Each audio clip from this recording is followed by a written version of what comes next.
Okay, let's stop calling every man we disagree with an incel. Why? Because it's not progressive.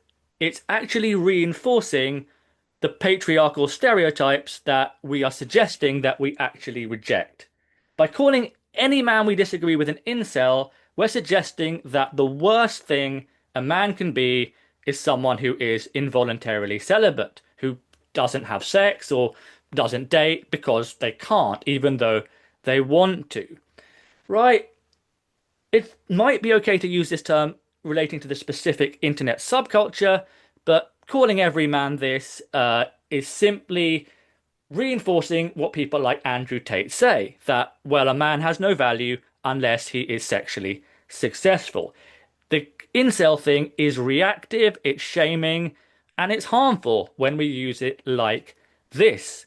Because if every negative thing a man is an incel, then the worst thing for a man to be is involuntarily celibate. And this will have a psychological impact on men who, for no fault of their own, are involuntarily celibate. It doesn't matter what we say we mean, it's how language constructs our society and it constructs meaning around masculinity and men.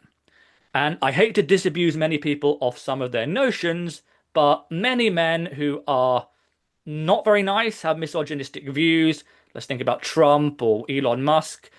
These men are not incels. These men are people who are very successful with women for whatever reason. Um, so that link, bad equals incel, only implies and collectively creates in society an idea that it is bad to be an incel in the literal sense of the term.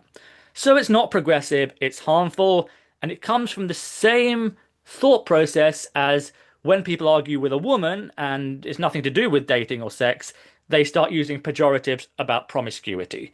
It's coming from the same worldview, the same form of shaming around male and female sexual value.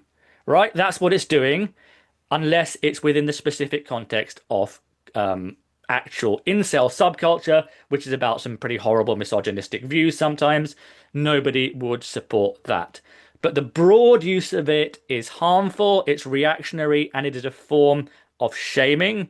And if we get this word out of our society and we call things as they are, if someone like Trump or Tate says something misogynist, we call it misogynist, right? That is someone who dislikes women. These are not incels. These are not men who struggle to find relationships or to have sex. So this term has to be used properly. It's being thrown out there to harmful societal consequences.